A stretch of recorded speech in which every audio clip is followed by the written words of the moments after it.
Hello everyone, welcome to my channel. आज की हमारी इस नई वीडियो में आप सबका स्वागत है। तो फ्रेंड्स, आज की इस वीडियो में हम लोग बात करेंगे कुछ इंपॉर्टेंट डिफरेंस की बारे में, ठीक है, जो कि पेपर में आपके अंतर बताओ में पूछा जाता है। तो किस तरह से पूछा जाता है पेपर में, जैसे बोल दिया जाता है विद्युत वाहक बल तथा विभवांतर में अंतर बताइए, ठीक है। ये मोस्टली आपके 5 नंबर में पूछे जाते हैं। इस बात का लोग विशेष ध्यान रखिएगा, ये जो अंतर वाले क्वेश्चन होते हैं ये 5 नंबर में पूछे जाते हैं और ज़रूर आते हैं पेपर में, ठीक है। तो इस तरह से आप लोगों से क्वेश्चन पूछे जाएंगे। तो ठीक है, जैसे पहला ही क्वेश्चन है, जैसे ये पहला क्वेश्चन क्या कह रहा है, विद्युत वाहक बल, ठीक है, एवं विभवांतर में अंतर बताइए। तो विद्युत वाहक बल क्या होता है और विभवांतर क्या होता है, इसमें दोनों में अंतर आपको बताना है। तो आपको क्या बताना है कि एक कॉलम विद्युत वाहक बल का बनाना है, ठीक है। तो आपको सबसे पहले एक कॉलम विद्युत वाहक बल का बना लेना है, दूसरा कॉलम आपको बनाना है विभवांतर का। अंतर क्या लिखना है वो आपको देखिए, जैसे पहला अंतर लिखा है, यह सेल के दोनों ध्रुवों के बीच का अधिकतम विभवांतर होता है जबकि सेल खुले परिपथ में हो, ठीक है।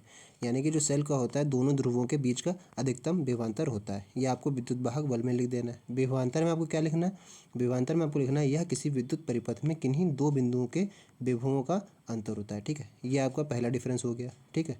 दूसरा लिखना है आपको, दूसरा डिफरेंस है, इस शब्द का उपयोग विद्युत स्रोतों जैसे जनरेटर, सेल, ठीक है, बैटरी, डायनमो इत्यादि आदि के लिए किया जाता है। इस शब्द का जो प्रयोग, जो हमारा बता रहे थे किसका शब्द का प्रयोग, विद्युत वाहक बल का प्रयोग का। तो विद्युत वाहक बल जो हमारा शब्द होता है उसका उपयोग किसके लिए किया जाता है, जैसे जनरेटर, सेल, बैटरी, डायनमो इत्यादि आदि के लिए किया जाता है। फिर दूसरा ये हमारा जो था, फिर जो हमारा विभवांतर था, इस विभवांतर में क्या, इस शब्द का उपयोग परिपथ के किन्हीं दो बिंदुओं के लिए किया जाता है। विभवांतर का मतलब विभव का अंतर, यानी कि दो बिंदु पे हमारे दो बिंदु होते हैं, मान लें पहला बिंदु ये, दूसरा बिंदु है, इन दोनों के बीच का जो वोल्टेज का डिफरेंस होता है, इसका और इसका जो डिफरेंस होता है उसी को हम लोग विभवांतर के नाम से कहते हैं, ठीक है, उसको हम लोग विभवांतर कहते हैं, ठीक है।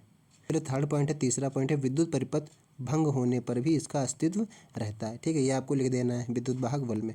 और विभवांतर में क्या लिखना है आपको, विद्युत परिपथ भंग होने पर इसका अस्तित्व समाप्त हो जाता है, ठीक है। इसका अस्तित्व समाप्त हो जाता है लेकिन इसका अस्तित्व तब भी रहता है। चौथा पॉइंट है, किसी सेल का विद्युत वाहक बल परिपथ के प्रतिरोध पर निर्भर करता है। किस पर निर्भर करता है, जो परिपथ का हमारे प्रतिरोध होता है, रेजिस्टेंस, परिपथ का प्रतिरोध होता है यानी कि रेजिस्टेंस, ठीक है। तो ये विद्युत वाहक बल जो होता है, ईएमएफ जिसके नाम से हम जानते हैं, यानी इलेक्ट्रोमोटिव फोर्स, किस पर डिपेंड करता है, रेजिस्टेंस पर। इसमें क्या लिखेंगे आप, विभवांतर में परिपथ के किन्हीं दो बिंदुओं के बीच का विभवांतर उन दोनों बिंदुओं के बीच लगे प्रतिरोध के मान पर निर्भर करता है, ठीक है। जो उन दोनों के बीच के प्रतिरोध लगा होगा उन पर डिपेंड करता है, ठीक है। तो ये हमारा डिफरेंस हो गया। बस इतने इतने अगर आप पॉइंट लिख देंगे तो आप समझ लिए 5 नंबर आपके फिक्स हो जाएंगे। देखिए जरा सा था, बस कि पॉइंट वाइज आपको याद रख के जाना है, ठीक है। हमारा ईएमएफ यानी विद्युत वाहक बल और विभवांतर के बीच डिफरेंस हो गया, ठीक है। इतना ही आपको पढ़ के जाना है, ठीक है।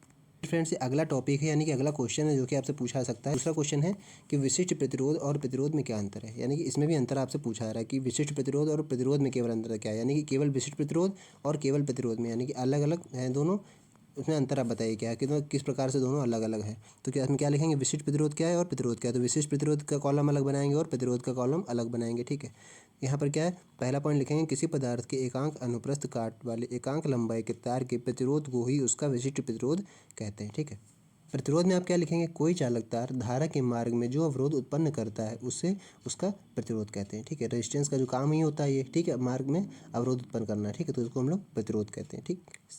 सेकंड पॉइंट आप बताएंगे, इसका मात्रक ओम मीटर है, ठीक है, सिंपल है, बस इसका मात्रक ओम मीटर है और इसका मात्रक ओम है, इसका मात्रक केवल ओम है, इसका मात्रक ओम मीटर है, ठीक।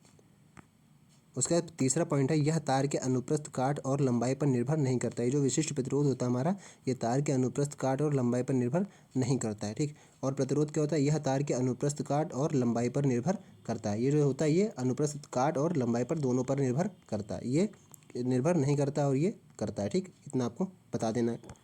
तो फ्रेंड बस इतना था विशिष्ट प्रतिरोध और प्रतिरोध में अंतर, इतना पॉइंट आपको पढ़ के जाना है। तो ये भी समझ लिए 5 नंबर आपको फोकट के मिल जाएंगे, ठीक है। बस आपको क्या करना है, थोड़े थोड़े बस पॉइंट आपको याद कर देना और जितना सफाई से हो पाए आपको उतना सफाई से लिखना है, ठीक है।